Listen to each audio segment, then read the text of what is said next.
Assalamualaikum warahmatullahi wabarakatuh. Kami dari kelompok 2 akan mempresentasikan hasil diskusi kami dengan studi kasus kurikulum yang tidak relevan dengan kebutuhan peserta didik. Perkenalkan, saya Binti Alivia Nur Afifah. Saya Fadila Majrianti. Saya Falmur Rodia. Yang pertama ada deskripsi dari kasus. Ada seorang pendidik di sebuah madrasah ibtidaiyah menghadapi suatu permasalahan dalam pelaksanaan pembelajaran karena kurikulum pada mata pelajaran sejarah budaya Islam yang diterapkan tidak sesuai dengan kondisi nyata dari peserta didik. Mayoritas siswa berasal dari keluarga dengan latar belakang budaya lokal dan karakteristik dominan bahasa daerah yang diterapkan di kehidupan sehari mereka. Sementara kurikulum yang berlaku itu ditekankan pada aspek teoritis dan konseptual tanpa mempertimbangkan budaya lokal dari peserta didik tersebut. Hal ini menimbulkan kesenjangan yang sangat signifikan karena materi pelajaran tidak berkaitan langsung dengan pengalaman hidup dan budaya lokal mereka, sehingga banyak siswa yang mengalami kesulitan dalam memahami dan mengaplikasikan materi pelajaran dengan konteks kehidupan sehari-hari mereka. Dan yang kedua ada identifikasi masalah. Yang pertama, kurikulum pada mata pelajaran sejarah kebudayaan Islam lebih bersifat teoritis dan umum. Hal ini tidak sesuai dengan latar belakang budaya lokal dan bahasa yang lebih dominan pada siswa. Masalah yang kedua yakni adanya hambatan, di mana siswa mengalami kesulitan dalam memahami materi sejarah kebudayaan Islam dan tidak mampu menerapkannya dalam kehidupan sehari-hari mereka.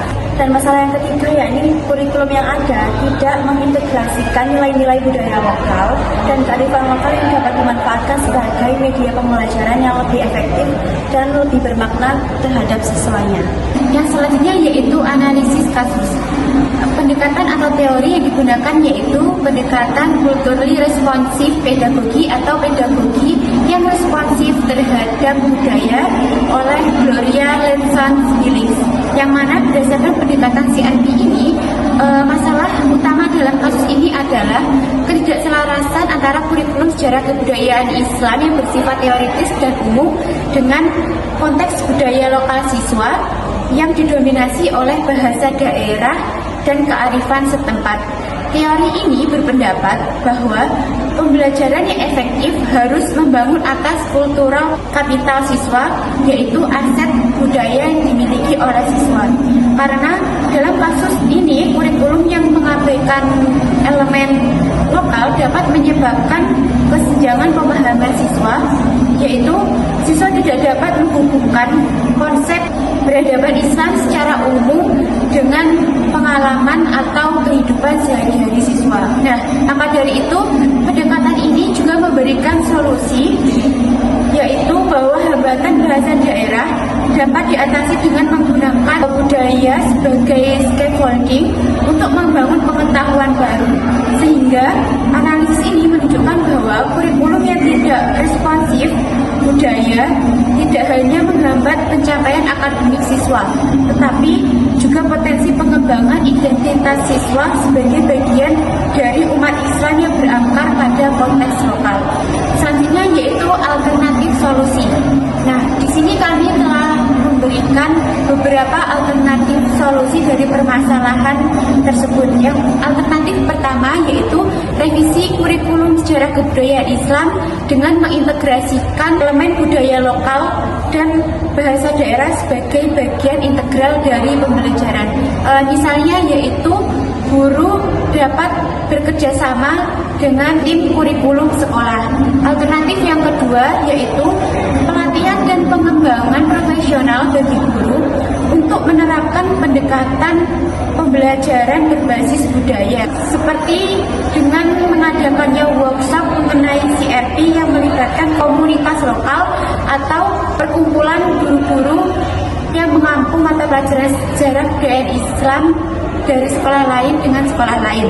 Alternatif yang ketiga yaitu pengembangan media pembelajaran kontekstual yang memanfaatkan teknologi atau digital dengan sumber daya lokal, seperti pembuatan judul digital atau buku cerita bergambar yang menggabungkan sejarah Islam dengan kebudayaan lokal daerah.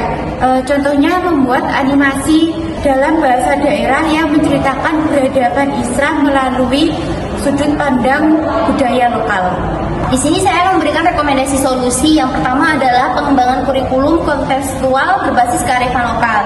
Di sini kita dapat melakukan revisi dan juga adaptasi kurikulum sejarah kebudayaan Islam, yang mana kita menggabungkan elemen budaya lokal juga dan bahasa daerah juga dan juga kearifan setempat sebagai jembatan pembelajaran yang lebih bermanfaat. Lalu yang kedua adanya pengembangan kompetensi guru melalui pelatihan atau yang biasa kita kenal dengan culturally responsive pedagogy atau CRP. Di sini kita dapat melakukan pelatihan guru dalam pendekatan CRP yang mana dapat dilakukan melalui workshop intensif juga, yang juga di dalamnya pastinya ada yang berbasis budayanya. Nah, program ini kami rasa itu sangat interaktif dan juga seperti melakukan storytelling dan juga seperti role play, dengan mana kita dapat melakukan cerita rakyat juga dan juga melalui proyek dan juga adanya kearifan setempat. Di sini dari kelompok kami juga merasa bahwasanya dengan adanya storytelling seperti cerita rakyat akan membuat siswa itu lebih berpengalaman juga. Yang mana di sini kita juga mengajak guru untuk ikut serta berkolaborasi dengan para tokoh agama dan juga budayawan, orang tua pastinya sebagai narasumber serta mengorganisir kunjungan lapangan ke situs sejarah Islam lokal. Adapun refleksi kelompok yang dapat kita ambil dari 3 masalah yang di atas. Yang pertama adanya kurikulum yang terlalu teoritis, yaitu selalu teori saja, tidak ada namanya relevansi dan juga budaya lokal yang masuk, seperti juga bahasa daerah, yang mana kita tahu di mana kita tuh dapat mengintegrasikan atau menggabungkan suatu kearifan lokal, budaya dan istiadat dan juga bahasa mereka, pasti kurikulum itu dapat lebih bisa kita tingkatkan. Hal ini juga dapat memperkuat identitas mahasiswa.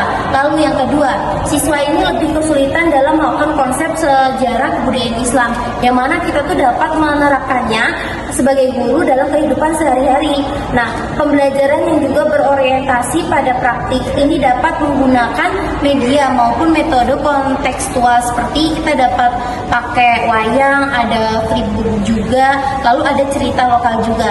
Lalu yang ketiga, kurikulum ini tidak mengintegrasikan dengan budaya setempat dan juga kearifan lokalnya. Dengan ini penggunaan budaya pembelajaran saja itu tidak cukup, maka kita harus sebagai mahasiswa untuk memperkaya konten, namun juga melakukan perubahan pengetahuan juga, sikap juga, lalu keterampilan pada setiap peserta didiknya.